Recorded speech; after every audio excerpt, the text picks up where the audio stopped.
You guys wanted it, you guys asked for it, now become the king yourself. And here it is, the Jack Atlas Resonator Archfiend deck.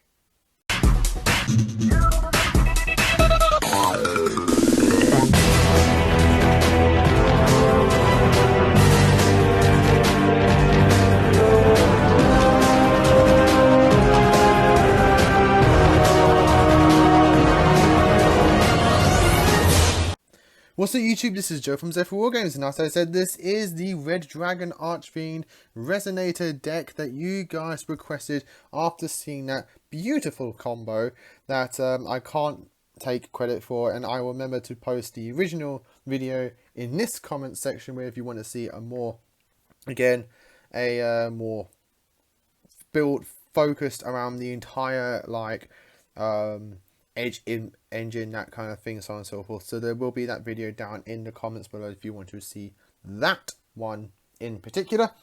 But this is my own personal take on it, and I absolutely love it. There are still some changes and there are still some tweaks that I want to mess around with this deck, reduce some cards to add in some new different cards, so on and so forth, but I'll explain to that as I get to it. But obviously, if you enjoy this, give us a like and subscribe down below, ding that notification bell, because obviously if you enjoy a person's content here on YouTube, you don't want to miss out on that content, and that notification bell helps prevent that, and all of that is greatly appreciated, and we thank you guys so much for doing so. So with all that said and done, let's get into the King's deck profile.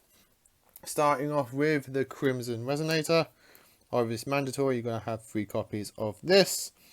If you're playing a Resonator build, then have 3 Red Resonator, the next best Resonator in your deck. Then we have 3 Synchrons and 1 Creation, because this is my personal lineup that I like to play for the rest of the Resonators. I may drop 1 Synchron down for a Chain. Chain is a Resonator that I bounce between in and out of the deck, because sometimes I like it, sometimes I don't see it enough to warrant playing it, but I know there's niches where Chain is actually really good, especially when you want to go into a bigger double, triple synchros, tuner synchros. So I have to try it out, see again, but then that would be one of the sync ones for a Chain. Moving on to the non-tuners, we play 3 Wandering King Wild Winds. This is just a phenomenal card. Don't know why it's still up in price the last time I checked. But yeah, this is something that I want to say is mandatory, but if you can't afford Wandering King Wild Winds, cards that just are free level 4 specials are also just as good. So you can just replace them with anything that is a level 4 that special summons itself. Another engine I'm playing in the deck is the Walker engine, and that is 3 Supé Duskwalker and 1 Supé. The reason for this is that if you open up Supé Duskwalker and Crimson Resonator, it is your entire play, because this doesn't care what you go into, and Red Rising Dragon just requires a Fiend type tuner, which Supé happens to be. So you can just ditch Crimson, special Supé Duskwalker, which then specials Supé, then you use these and go into your Red Rising Dragon, and the Red Rising gets back the Crimson, and then Crimson uses effect, and you just do your entire play from there. So it's a lovely little engine that I'm enjoying in the deck. So yeah, try it out if you haven't tried it already. This engine's actually pretty nice.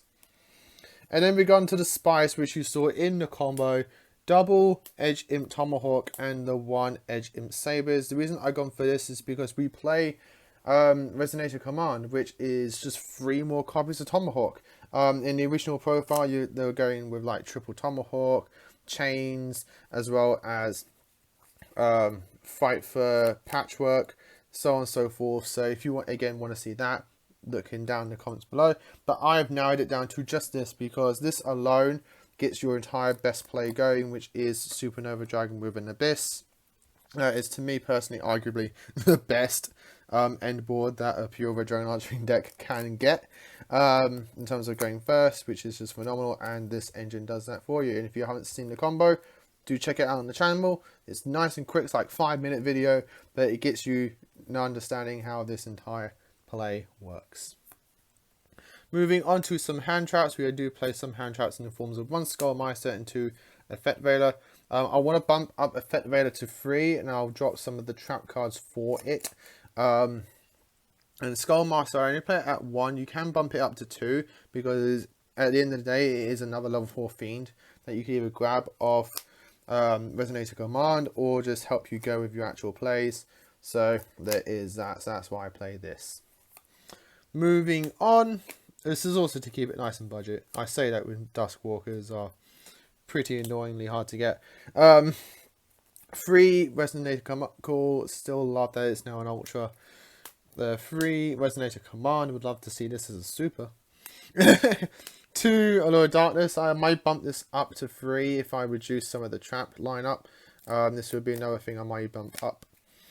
1 Burning Soul. This is another card that I want to bump. There's so many cards I want to bump up in this deck, but I would like to keep it a nice 40 because then you get best consistency out of it. But Burning Soul is another thing I'd like to increase ratios, just because you can then still get access to your King Calamity lock by playing Burning Soul. It also recurs anything from your graveyard, which is just fantastic. It can recur a hand trap that you use, require like a search spell that you want to get back, so on and so forth. So Burning Soul is really good. 1 Monster Reborn, 1 Call by the Grave, just some nice generic one-offs. And then for traps, we're playing 3 Red Rains and 3 Trap Trick. The reason I got for this is because Red Rain is a phenomenal card, and you do like to see it as soon as possible. But the fact that you can just mill this off your Chaos Ruler kind of diswarrants me playing multiples of it. So I may just take all of this out and increase the ratios of the other things I want to put in. Like I could put in 2 Burning Souls, another Effect Veiler, and a Skullmeister, and so on and so forth, or a Allure of Darkness. So you can see what I'm going at with that. By playing 2 Red Rains is that if you do go into your Chaos Ruler, you do have a slightly higher chance to mill this, and so on and so forth. So that's something I'm pondering on doing. That's it for the main deck, as I awfully awkwardly put it all back together. That's it for the main deck. Moving on to the extra deck, you have your big boss monster in the forms of Red Supernova Dragon, 1 King Calamity, and double Bane and double Abyss. These are your big boss monsters in the deck. These 2 are your big finishes. This mostly if you can resolve the Burning Soul. You want to go into this. This is if you're going first, or if you're even turn 2, you can make this and just punch in for some huge damage. This is your turn 1 negators, essentially, or this is just your generic negators in general. And this is your recurrence play, while also just being big on his own. So this is your big boss monsters. For your level climbers, you have your Red Dragon Archfiend Scarlight, Hot Red Dragon Archfiend, OG Archfiend, and Chaos Ruler. This is mandatory in my personal opinion. This is kind of mandatory. I want to say it's mandatory. This is definitely mandatory. This is obviously the fun spice that I'm personally playing, just because I have a nice lovely ulti. I would like to play it in his own deck. But this is obviously for you can replace it with things like, I see Void Ogre Dragon being used. You can put in anything else basically. It's just a generic level 8 Dark Dragon, because you want Dark Dragons to go into your higher monsters. For level 7s, I'm still playing the Dark Highlander, just because it's just fun. It is themed around the art, around the character. If you can pull him off, he's actually pretty good and great in the matchup that he's good in. But yeah, this can be any generic level 7 node that you can make. And then for level 6s, one spicy tech that I saw in a Adore video is Infinity Doom Archfiend. I'll have a little chat about him in a minute. As well as 3 Red Rising Dragon. Please, Megatons, make this super rare. He deserves it. But Infinity Doom Archfiend, I want to quickly chat about him. So what he is, a generic level 6 Fiend Synchro. Once per turn, you can target 1 face-up card on the field, negate its effects until the end of this turn. Then, if you have no cards in your hand, you can destroy it. While you have no cards in your hand, if this card battles opponent's monster, any damage this card inflicts is doubled. A Dark Synchro monster that was summoned using this card as material can make up to 2 attacks on monsters during each battle phase. That's right. So the reason I go for this is if you're going second, you can make this negate something and then just level climb up into a Scarlight. or something like that. Blow up as much as you can, and then just swing in twice on the rest. So he can actually do a lot of damage, or get in a lot of damage while also negating something. I swapped Red Wyvern for this. They both basically fulfill the same role, except Red Wyvern you can arguably go set up first turn with him if you bricked that badly, whereas Infinity Doom you can't. But about that logic, I might as well just make like a Red Dragon Archfiend or something like that, or a Chaos Ruler, who can just recur himself and give me consistency. So Infinity Doom Archfiend is a spicy tech I'm just now playing, and I actually do really like him in testing and in theory. Like, he's actually pretty cool.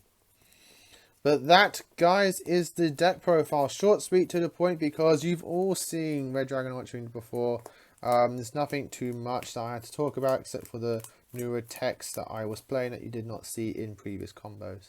But yeah, also, they're not fantastically quality, but I did get me some Red Dragon Archfiend sleeves. I want to get some official ones because these are quite flimsy, but I could not use them like in this deck. As flimsy as they are still Red Dragon Archfiend sleeves, and I love the design.